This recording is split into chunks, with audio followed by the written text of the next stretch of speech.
जिसके जीवन में गुरु नहीं उसका जीवन शुरू नहीं। मैं आपसे निवेदन करूंगा कि अगर आपको जीवन में आगे बढ़ना है, संयम धारण करना है, अपने जीवन को सफल बनाना है, तो आपको गुरु एक बनाना चाहिए। जैसे पिताजी एक ही होते हैं, उसके परिवार वाले सब पिताजी के तुल्य होते हैं। तो गुरु आप एक बनाओगे तो आपका भी ख्याल करेंगे और आप भी उनका ख्याल करोगे। आप सब साधुओं के पास जाते रहो, लेकिन आपको आगे की शिक्षा देने वाला एक ही गुरु मिलेगा। इसलिए मैं निवेदन करूंगा कि आप एक गुरु बनाओ। एक कहावत है, नो मामा का भांजा और भूखा का भूखा। इसका मतलब ये है कि एक पुरुष है, उसके 9 मामा हैं। वो उस गांव में गया, 9 मामा वाले के यहाँ गया, तो एक मामा ने सोचा दूसरे मामा के भोजन कर लेगा भांजा, दूसरे ने सोचा तीसरे मामा के भोजन कर लेगा। तो कहने का मतलब है 9 मामा में से किसी ने उसको भोजन नहीं कराया और भूखा का भूखा ही रहा।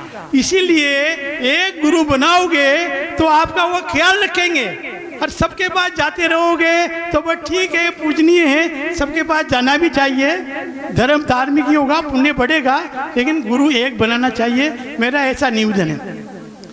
अब मैं आपसे क्या निवेदन करूं, 9 महीने का बच्चा जो है, आचार्य श्री ने, आचार्य गुरु वर्धमान सागर जी महाराज ने मुझे दीक्षा देकर धन्य किया और गुरु अपूर्व सागर जी, अर्पित सागर जी के चरणों में मुझे उन्होंने जो है भिजवा दिया और मैं इनके चरणों में आ गया। अब इनके आने के बाद में जो है, जो इन्होंने मुझे संभाला है, उनको मैं अपने शब्दों में वर्णन नहीं कर सकता। एक पिताजी भी जो है अपने बच्चे को माता संभालती है, इससे भी ज़्यादा मुझे जिसे वात्सल्य मिला है, मैं उनके गुणों का किसी भी प्रकार से जो है वर्णन नहीं कर सकता। मैंने दीक्षा लेने के लिए अजमेर चतुर्मास में आचार्य गुरु परम पूज्य धर्म सागर जी महाराज, जिनसे मैं पहले से ही परिचित था, वो हमारे गांव बूंदी डिस्ट्रिक्ट में नेनुआ हैं, वहाँ के गंभीरा गांव के ही उनकी पैदाइश है। तो हमारे परिवार से उनसे काफ़ी संपर्क था, मेरा भी उनसे डायरेक्ट संपर्क रहा है। तो हम उनके सन 84 में अजमेर चतुर्मास में उनके दर्शन करने के लिए गए थे।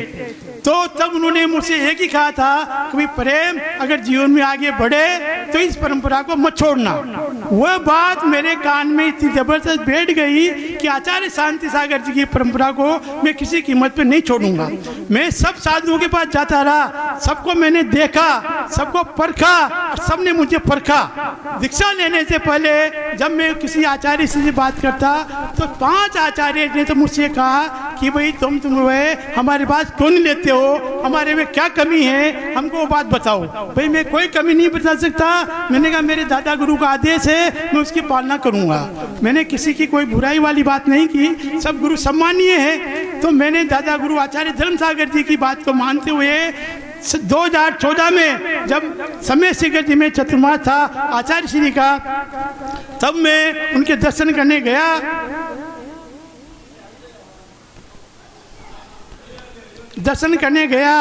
तब जो है मैंने आचार्य श्री को हाथ देने की इच्छा प्रकट की। तो आचार्य श्री ने मुझे एक ही बात कही कि भाई इसका मामला जो है आप अर्पित सागर जी के पास जाइए, वही इसका फैसला करेंगे, वो कहेंगे तभी आप इनको आदेश हाथ दे सकते हो हमको, नहीं तो आप आदेश नहीं दे सकते। उस समय पूरी 60 पीढ़ी को संभालने का जो पूरा सम्मान मिलता था, सारा कार्य जो किया है पूरे संघ को 60 पीढ़ी को आचार्य गुरु और अपूर्व सागर जी और अर्पित सागर जी ने संभाला है और इतने अच्छे तरीके से संभाला है कि आज उनका पूरे भारत में आचार्य वर्धमान सागर जी का नाम जो है पूरे भारत में सबसे टॉप साधुओं में, सबसे टॉप आचार्यों में उनका नाम गिना जाता है। शिष्य भले ही और आचार्य के ज़्यादा हो सकते हैं, इसमें कोई दो राय नहीं है, लेकिन जो रेपुटेशन और जो क्वालिटी आज की तारीख में आचार्य वर्धमान सागर जी ने परंपरा युक्त जो नियुक्त कर रखी है, वो आज एक भी इतिहास में इस पंचम काल में स्वर्ण अक्षरों से लिखने काबिल है।